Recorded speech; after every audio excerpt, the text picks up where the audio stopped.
The IKF. The gateway for most to pass through that become legends. It turns the hopeful student into a future contender, and it may just turn me into a 40-year-old punching bag. Over the next 30 days, I'll train to compete in a point Muay Thai competition. I registered for the 140-pound weight class, so I'll need to lose another 20 pounds. I need to find a gym to represent me and learn exactly what I need to do to win. Follow my journey as I do everything I can not to become an 18-year-old's victory march.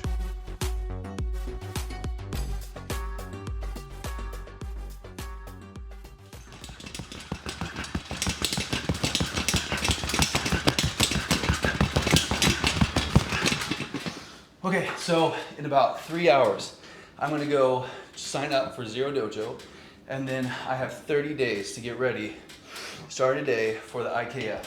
But the first big fight is I still have to get off 15 pounds in that time, so let's go.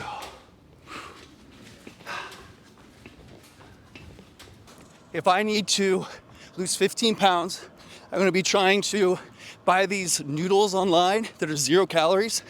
And on top of that, I'm gonna be doing cardio in the morning with a lot of high rep, low weight lifting, and making sure I don't focus on muscle growth this month, but focus more on endurance. My journey starts at zerodojo in Oak Cliff, Texas. I chose this gym due to the focus on competition. They have many young amateurs competing in the upcoming IKF and even have last year's champion. These young warriors are led by David Lopez and Christopher Ray. Both are longtime fighters in Brazilian Jiu-Jitsu black belts and Taekwondo. Being born and raised in Oak Cliff, they both pride themselves on giving direction and showing the youth a better path forward. They opened up this gym as a way to give back to the community and keep the monthly rates low. In preparation for this challenge, I've already cut 15 pounds, clocking in exactly at 157. There's quite a bit to go over. I'm gonna try my best to break it down, like no elbows allowed. Another thing that is not allowed in IKF is jamming. Either throwing it up or just going like that, forcing them down. That's also jamming. There's no jamming allowed. They want to see proper sweeps when it comes to your kick. So give me another kick. So if I'm here, a proper sweep with the fronts of the foot. No takedowns.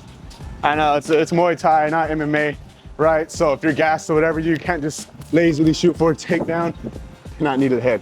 You can only need to the body. No axe kick, right? But if you don't know what axe kick, yeah, exactly, you come here and down, right? This here, which is their actual scorecard, Ian, this is their actual scorecard. It's a check box. So who had the better leg checks? Who has better, who actually has proper defense, parrying strikes, ring awareness. Right after the rules breakdown, we got straight into sparring to put us in the competitive champion mindset. Our focus was to spar with the scorecard in mind, to try to hit every single one of those check boxes each round. I gotta say, I was a little rusty and I'm a little unproud of what I showed here, but there's a long road to go. After this class, I realized I might be over my head, so I called in some professional help. Great job, guys. Mr. El Tigre, I know that you are the pro when it comes to weight cutting. You've even been in the hospital one time from too much of a weight cut.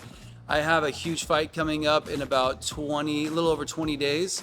How much should I focus on this week as far as weightlifting and workouts? Any advice you got for me? Well, I wouldn't call myself an expert, but I think you should focus on cutting your calories. Like, let's say if you're eating 2,000 calories a day, you should cut it to like 1,500 or something like that. You got to drink a lot of water to keep yourself hydrated. It's really important. And then do some HIIT workouts, like high intensity. Keep your heart rate level up and basically starve yourself to death, man. Like, it's got to be tough, but I mean, if you're crazy enough, you can do it. Hell yeah. Thanks, brother. On that note, roll the montage.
All right, guys, that is the end of the first 7 days of me training for this IKF championship. And I gotta tell you, it was more tough than I thought it was gonna be. But next week, I'm really excited because I get to train with UFC legend Uriah Hall. And also next week, I'm training with El Tigre, Alex Medellin, and he's also gonna be doing some sparring drills. So make sure to stay tuned for that one, and I'll see you guys in the next one.